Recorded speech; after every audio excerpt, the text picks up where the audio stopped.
Confirm the Tech 5 and report to command point.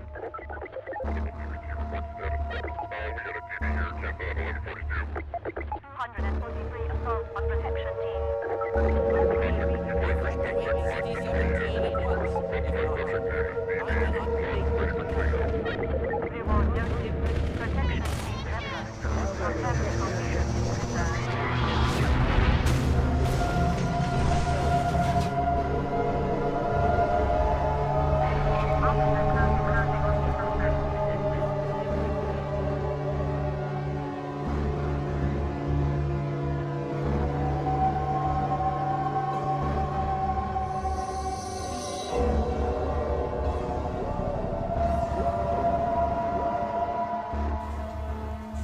Hey everyone, welcome back to part 2 of the Half-Life build. Sorry for the delay on this episode.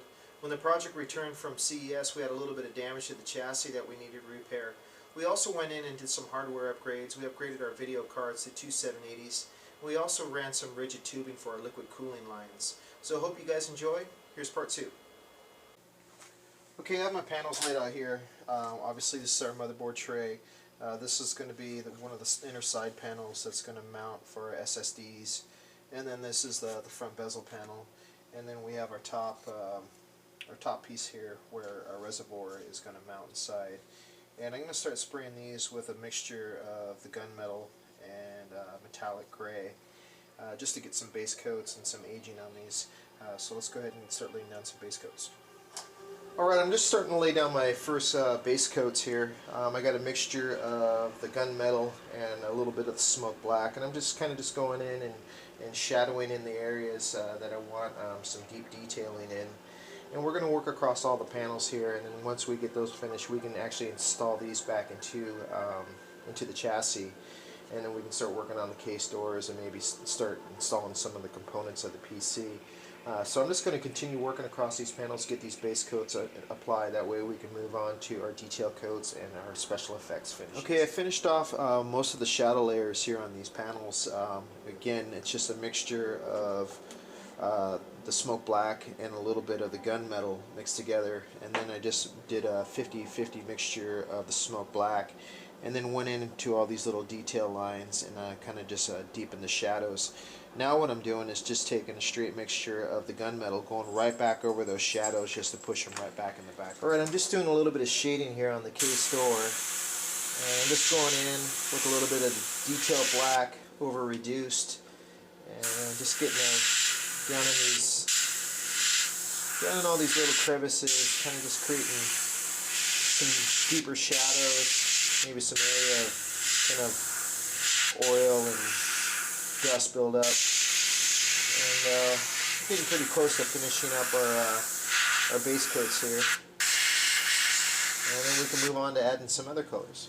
Okay, I moved on to working on the front bezels here and the fan grills, or excuse me, the doors for the fan grills on the 915.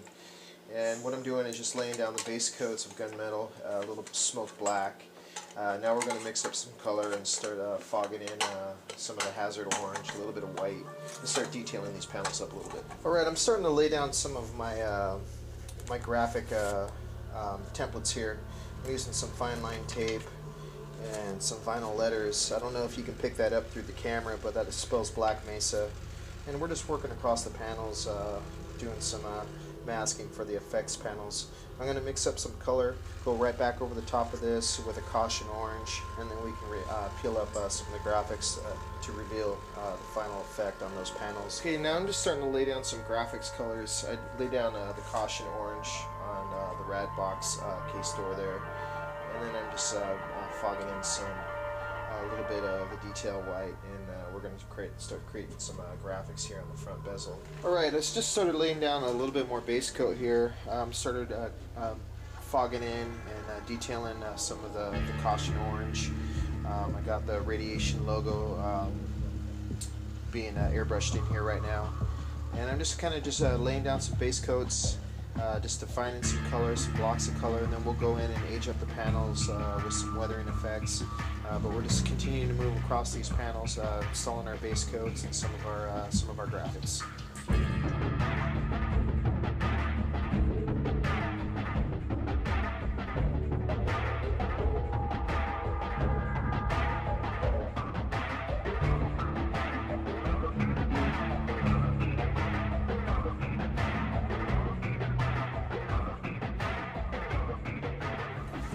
Alright, I'm going to start to mount my acrylic windows. I got the clear one mounted already, and I have the amber one here. We also went in and sprayed a small graphic, radiation graphic down there on the bottom.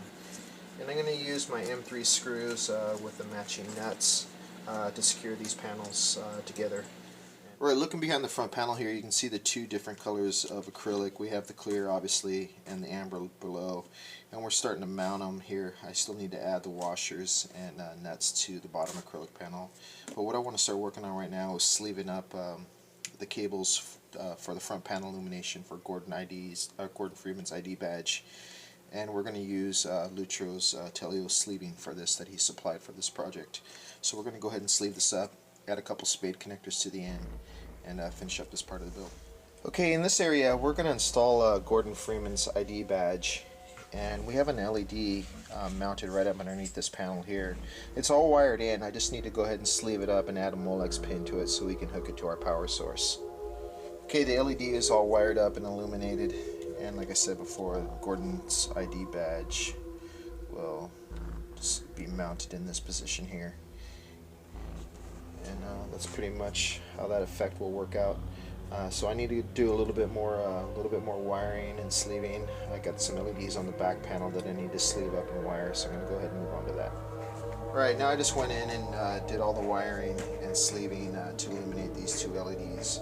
So pretty much all our special effects lighting is hooked up, wired up, connected to the proper connections.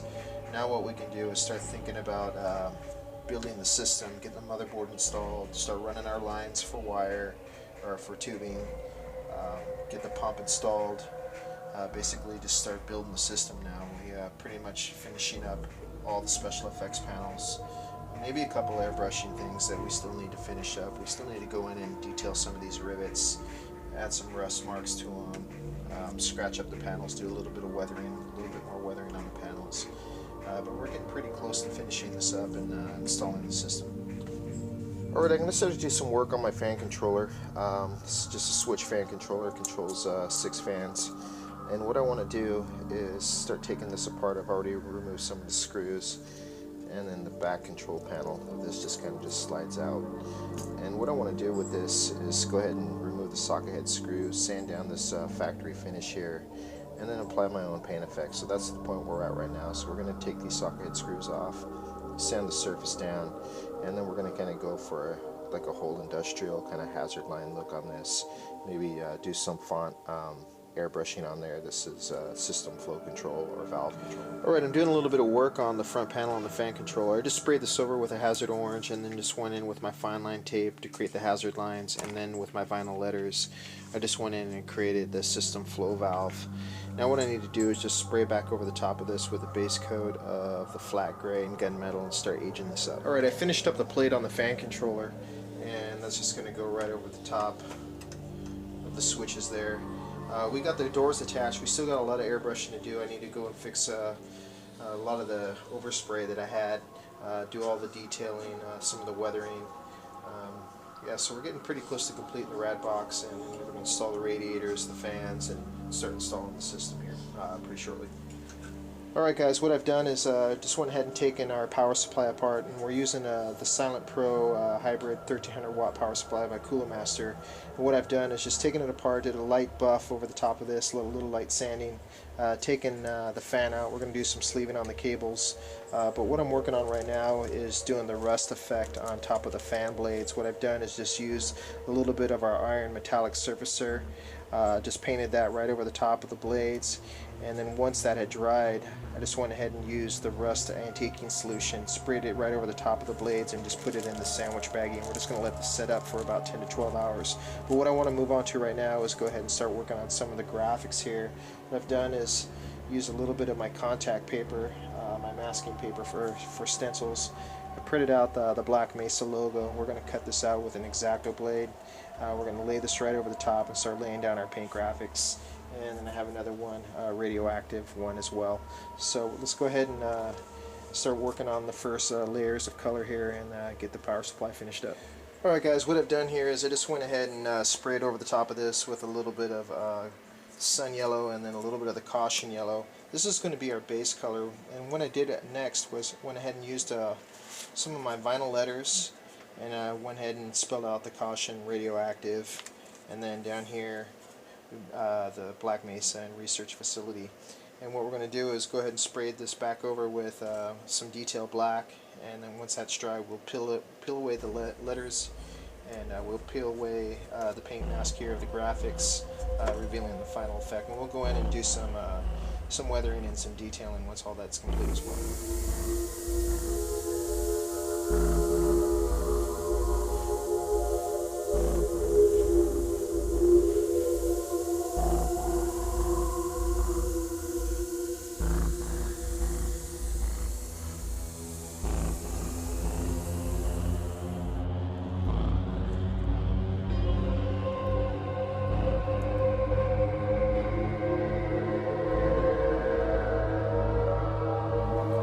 Okay, so we moved on to working on some of the sleeving, and the product here is the Telio sleeving supplied by Lutro Customs.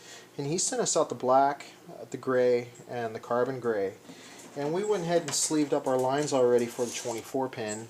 And you can see how the product looks over the top of the 16 gauge wire there. It's just an absolutely beautiful product.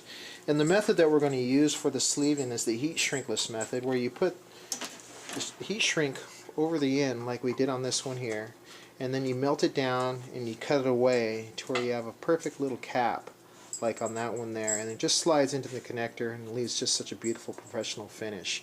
Mike goes into great detail about this method, and I'm going to put a link in the description to some of his videos. And what we're going to do now is just go ahead and finish pinning out the 24, finish up the sleeving, do the 8 pin, a couple of the PCIs, a couple of the SATAs, and then we're going to move on to a few other things on this project. Okay, I'm just going to show you guys really quick how we do the heat shrinkless method here. And like I said before, I'm going to put a link in the description to Mike's videos, the full detail, the tools you're going to need, the length to cut your wires and all that. And he goes into great detail about that. But what you want to do is you want to have the sleeving halfway in between those two connectors, so when it bites down onto that end when we melt it down, when you pull back on the sleeving, if you have any tug on it, it's not going to release from that connector. So what we're going to do is just put a little bit of heat shrink right over the end there. Always like to leave a little bit of heat shrink kind of just poking out the end. Just going to give it a little bit of flame, melt it down, and then you just take your finger just to cap this off. And you might need to do this a couple times to get it melted down. But with this Telio sleeving, it seems to work a lot better than the sleeving that I've used in the past. But it just melts down really quick and makes a nice, perfect little cap. So the next step is you just go ahead and just cut that away. Cut the heat shrink away, and leaves you with a nice little melted cap. And you can pull on that wire as hard as you want, and it's not going to release from that end there. And then that end just slides obviously into the end of the connector, and you have a heat shrinkless sleeving method. It just makes a really professional finish. Alright, I just finished sleeving up the power supply. Now we're going to go ahead and get the CPU installed into the motherboard and get the motherboard mounted inside the chassis. ASUS has sponsored us with the Z87 Sabertooth, and we're going to be using the Intel Core i7 4770K processor. We're going to use the Coolant's 380 block for cooling. What I want to do right now is go ahead and get the CPU installed and mount the CPU block.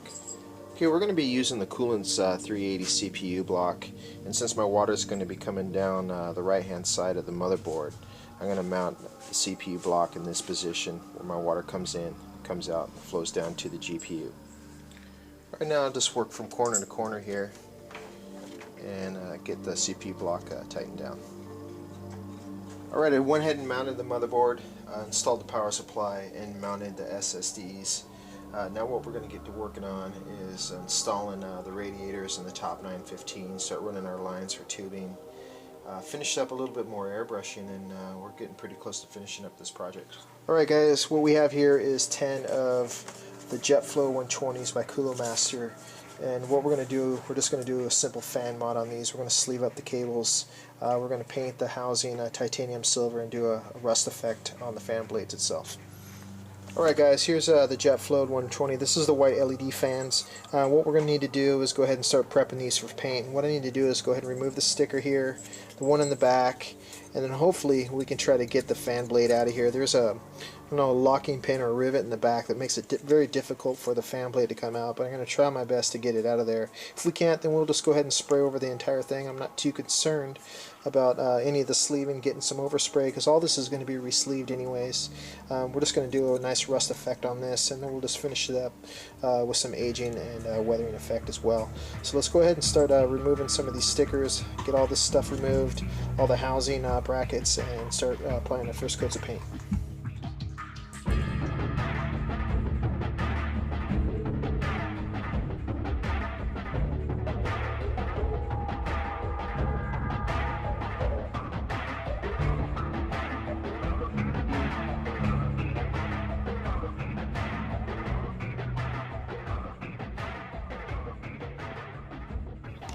Alright, now I'm starting to mount my JetFlow 120s to the coolant's radiator. Heath Coope from Tech by Design supplied me with these awesome polished screw packs. I'm going to use the radiator screws to go ahead and mount the fans to the radiator, get the radiators installed, and start running my lines for cooling. We're going to get started installing our water blocks onto our GTX 780 video cards here. And we have two of them. We have two water blocks, and then we also have the connect bridge for the SLI connection as well. So let's go ahead and get these unboxed, and we'll start taking the video card apart and get the water block installed. Okay, I went ahead and mounted my two video cards, and my video connecting blocks that I have for this build are the wrong size. What I need is a little bit longer connecting block that allows for the configuration that has an empty slot in between the two cards. These ones are just a little bit too short, so we're going to return these to coolants tomorrow and get the right size. But in the meantime, what we can do, we can start working on our rigid tubing. We can start running our lines. I can still use this as a template to where my out port is going to be, and run the line back to the return to the reservoir. So that's what we're going to get started on now. Alright, I got a couple different flow meters here. They're both by Primal Chill, and we're going to install these into the case. So one inside the case on the return, and then one on the inlet. This one's probably going to be attached right as it comes out of the reservoir on the top of the chassis, and this one's probably going to be on the inside back to the return to the reservoir. We also have another faceplate here where we can change this one out to amber if we choose to as well. But I think I'm going to keep this one clear. I kind of like the look of that. And then we also have another spinner, a clear spinner as well. So those are products that were provided by Primal Chill. I want to thank them for stepping up and sponsoring the project. Okay, we have some products provided by Primal Chill here. And we have some rigid tubing, and we have the appropriate fittings to go along with that rigid tubing. And I want to thank David and Brian from Primal Chill for stepping up and sponsoring our project with all these awesome products. They also provided us with those flow meters that I just showed you. But we're going to probably wait until we get our project back from the Consumer Electronics Show before we try to attempt to install the rigid tubing. This stuff doesn't tend to hold up in shipping very well. It cracks very easily. So we're going to probably give this a shot and shoot for getting this done for PDX Land coming up at the end of February.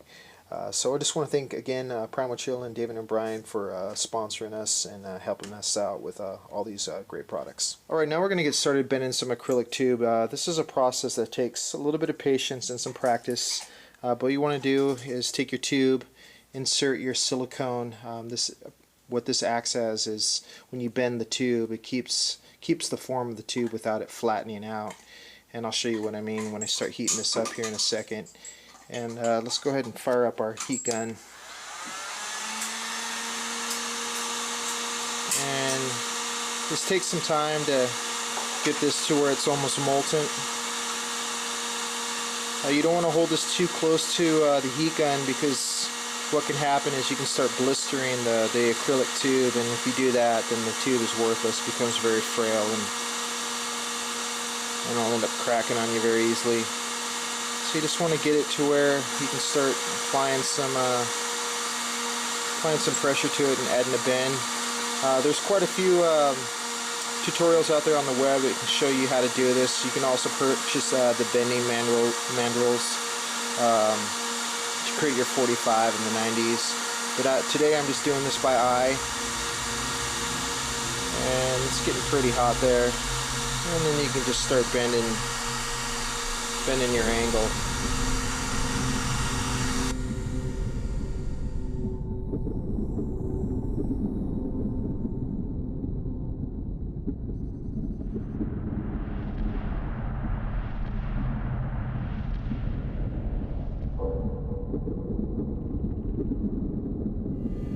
Alright, we're just doing our leak test now, and I've gone through all the connections and everything seems to be pretty dry, but we're going to leave this on the bench for the next 6 to 10 hours just to make sure everything is running properly.